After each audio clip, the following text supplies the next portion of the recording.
15-lap Mobil 1 Sunflower International. This is the big race within this Road Racing Ireland magazine Kirkeston International meeting. The front row headed there by Jeremy McWilliams, so there's every chance of another local victory here. But of course Hislop, the man who's beaten him already once today, is going to be the man to beat. McWilliams, Hislop on the Honda, then Morrison on the Kawasaki, Moody on the very quick Norton, Whittam on another Yamaha, and Simon Beck, a surprise front row qualifier on the Ducati. So 5 makes of motorcycle across the front row. 15 laps, 22.44 miles, the full distance, and watch for number 10, watch for number 2, and watch for number 20. But it's Simon Beck. Simon Beck on the Ducati, shaking its head violently from the left-hand side of the row. Simon Beck must think all his birthdays have come at once, because this is amazing stuff. Somebody already onto the grass, running wide down the slip road. Not one of the front runners, so the challenge will be still very much alight at the end. The Ducati leads. No, it doesn't. James Whittam on the Yamahas relegated Beck to third, because someone has gone through with him, and the positions are changing so quickly here. Your guess is as good as mine. Hislop, I can see, with a pink helmet, is in 5th, and he is alongside Jeremy McWilliams. So the 2 key players are in 5th and 6th places. It's the Norton of Jim Moody in 2nd. James Whittam, number 2, leads. Moody, number 21, in 2nd. Brian Morrison, a double winner here at Kirkeston. And there's Hislop, number 10. Third place man on the Kawasaki, Brian Morrison, winner in 91, winner in 92. He would dearly love to make it 3 in a row. Hislop looking for his first win here at Kirkeston, certainly in recent years. James Whittam, winner of the event in 1988, so they've all had their fair share of glory at this Kirkeston circuit. But the man behind Steve Hislop, number 10, and it's the 5th man in your picture I'm talking about, is local hero, Grand Prix star Jeremy McWilliams, who rushes his Yamaha past Hislop into 4th place. McWilliams means business. He's in 4th. The yellow and red livery of the Joe Miller Yamaha is in 4th place. But out in front now, it's Moody, number 21, and look at the Kawasaki of Morrison climbing all over him. McWilliams is ahead of Hislop. This is breathtaking stuff already. And they have 15 laps in this race at this sort of frantic pace. Jim Moody, very much on a high, double TT winner. Fell heavily at Donington Park in the World Superbike round just last week, injuring his knee. Is suffering with damaged knee ligaments, but it doesn't show at the moment, does it? Flicking it through the chicane again. Jim Moody then, the Glaswegian, riding number 21, leads on the Crichton Norton. This could sadly be the last year we see these rotary engine Nortons in competition, because Brian Crichton no longer employed by the Norton factory. The official team have no promises from Norton with regard to their future, so it could well be that Brian Crichton and Colin Seeley, the team manager, are obliged to turn to alternative machinery. But I'm sure we would all love to see this Norton, which is very competitive, quite radical and totally different, being a rotary engine bike, remain in full-time national competition. Jim Moody has taken to it like a duck to water. He leads Morrison. Whittam is now down in 3rd. Brian Morrison, number 5, in 2nd place, going for 3 in a row here at Kirkeston. And Jeremy McWilliams and Steve Hislop providing the spice in the curry. Further down the action, they really are going. Any one of these 5 riders can win this. Morrison now leading. Moody gone down to 3rd. Whittam scrapping with Moody. I just hope it doesn't all end in tears here, because it's pretty close company. Brian Morrison, number 5, leading by some 50 yards as they go across the line again. Moody, number 21, going through, throwing caution to the window. Look at Whittam rushing the fast orange Yamaha past again. Number 2, James Whittam, the 27-year-old from Huddersfield, riding out of his leathers. A great ride by Whittam, also in the World Superbike race. Last week, Whittam stormed home to a good result in the second leg with third place and was lying in runner-up spot in the first leg when a front poacher took him out on the fifth lap. So definitely a man with a bright future. Whittam has had talks with Ducati with regard to a World Superbike ride next year. He is in second place in this race, but there is a bevy of riders headed by Jeremy McWilliams swarming all over him. McWilliams now number 20 up to third place.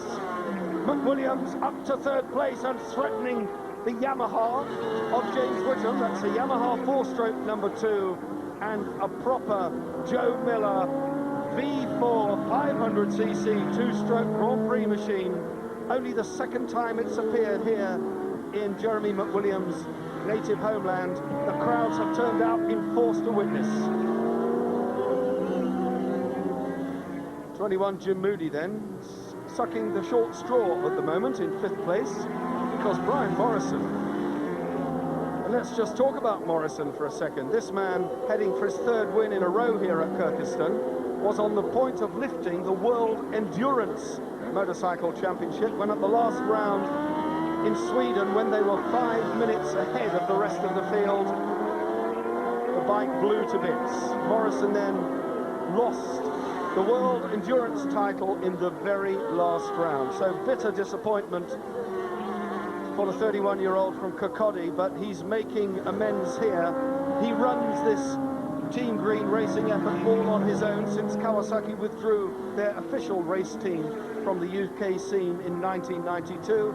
Morrison bought the van, bought the bikes, and he has done very, very well indeed in 1993. Second place then, Jeremy McWilliams in second. Again, Whittam looking over his shoulder. He can see the VFR 750 Honda of Steve Hislop, the man with the pink helmet, riding number 10 in 4th place, and that's an ultra-light, ultra-quick, bristling with titanium metal factory machine. The 2-stroke Yamaha in 2nd place. The 4-stroke Kawasaki leads. Look at Whittam, tucked in behind number 20. So number 2, James Whittam, 27-year-old from Huddersfield, and his Yamaha not handling as well as the much lighter Grand Prix machine of Jeremy McWilliams. The big 4-strokes proving to be a bit of a handful. Having said that, one is leading the race. That's the gap that Morrison has. That's unbelievable. Brian Morrison really giving the crowd something to shout about here. Incredibly good performance from Brian Morrison on his way to a hat-trick. Let's keep our fingers crossed he stays on board. The Kawasaki just about proving to be a match, and look at Hislop coming through on the inside of Whittam. Steve Hislop and Whittam fighting back. Steve Hislop's out-braking manoeuvre let him run just a little bit wide, and Hislop, winner of the first 750 race here, is having to work desperately hard because James Whittam is on the ragged edge. Just look at the way the Yamaha is shaking. Just watch the number 2 bike shaking its head and waggling away, and at the back of the bunch, number 21 Jim Moody is sitting there watching all of this and just wondering if 4th place is going to be handed to him on a plate.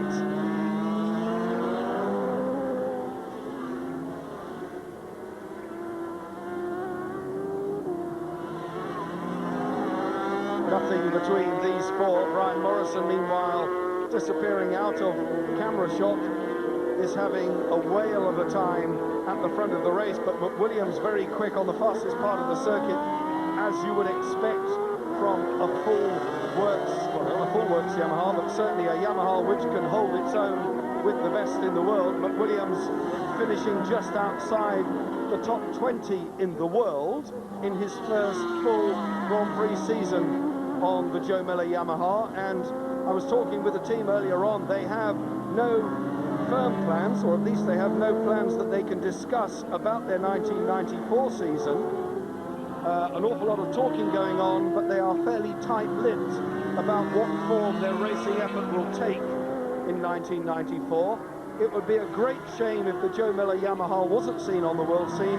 Having said all of that, we like to see our best riders at home, don't we? because they provide entertainment and they provide the spectacle which not only attracts the crowds to the meetings, but also provides fantastic armchair viewing for you at home.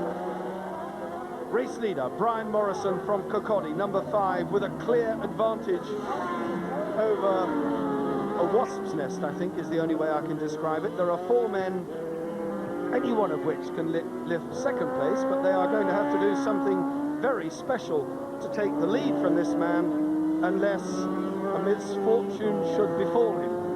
Doesn't that look a big motorcycle? Look at the width of the petrol tank. Morrison hardly able to stretch his arms around the tank onto the handlebars.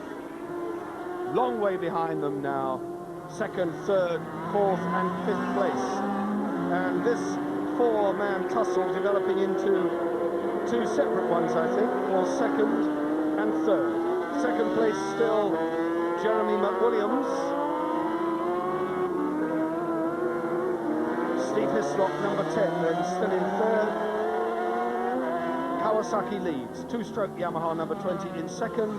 4-stroke 750 Honda, number 10 in 3rd. Then we have a 4-stroke Yamaha in 4th, and the rotary engine Norton with Jim Moody on board in 5th. Hislop closing again. This is a carbon copy of the battle we had in the first 750 race here today, with one exception. There was no one in front of them that time, but there very much is someone in front of them this time, and it's Brian Morrison, number 5, with a tail ender right ahead of him. Morrison is lapping the back markers already. This international circuit here at Kirkcaldy, 1.496 miles. And we've had the Sunflower International here since 1987. A regular favourite in the Northern Ireland calendar. Number 27, the tail ender, about to be lapped. And I have to say he's anonymous because he is not in the programme. So a late entry, number 27, but it makes no matter because he's a tail ender about to be rattled, I think is the word, by Brian Morrison. Well into the race distance now, but this the battle for 2nd place. Jeremy McWilliams, number 20, fighting off now a very determined challenge from Steve Hislop, who's on the inside and almost going through there with the tail enders, and this is slowing Jeremy McWilliams up. The number 20 Yamaha with the tail ender goes past. So does Hislop. So does, I think, Moody. Yes, it is. I was going to say James Whittam, but it's Moody. Moody has got past the Yamaha of Whittam and is closing now, and he's closing in on the rest of them. Look at number 21, Jim Moody. 27's the tail ender. He's getting in the way of McWilliams. McWilliams is being balked, well and truly, as Hislop goes through. They're going either side, but Hislop scored the points. Hislop scored the points from that tail ender who got clearly in the way of Jeremy McWilliams. And through again goes Moody. So in the space of 500 yards, McWilliams goes from 2nd to 4th. Not good news. At this moment in time, he's off the rostrum. But he's back. He's back on the rostrum. He's up to 3rd. This is sensational stuff here from Kirkcaldy. Jeremy McWilliams in 3rd. Just look at the speed of that Yamaha. Grabs a big handful and it goes. Down towards the hairpin, 2nd gear, 40 miles an hour. Feeding the power in on the little bumpy section down towards the start finish area. Short shifting into 5th, and I mean changing gear very quickly. Debtor's dip. The left-hander, McWilliams chasing Hislop, number 10 then, down towards the right-hander of Colonial 1. Steve Hislop, number 10, safely round Colonial 1 towards the little kink left-hander Colonial 2, and then the sweeping right of Fisherman's. Morrison already out of Fisherman's, heading towards the chicane. Right and left, there's Morrison, the green livery of the Kawasaki, on the fastest part of the circuit. Those are tail enders still. Heads down, tails up. We're waiting for Hislop and Jeremy McWilliams. And one of them has run on. Run on, there's Hislop, green fairing, red hat. There's the race leader, number 5, Brian Morrison. Checkered flag is out. Morrison got the win. Great stuff. 15 laps then, the fist in the air, 3 in a row for Brian Morrison. A hat-trick of wins here at Kirkeston. A well-fought second place for Hislop. Moody and Jeremy McWilliams disputing third. As to which one of them got the verdict, we will give you the update, but it was a close thing. There's your winner, Brian Morrison.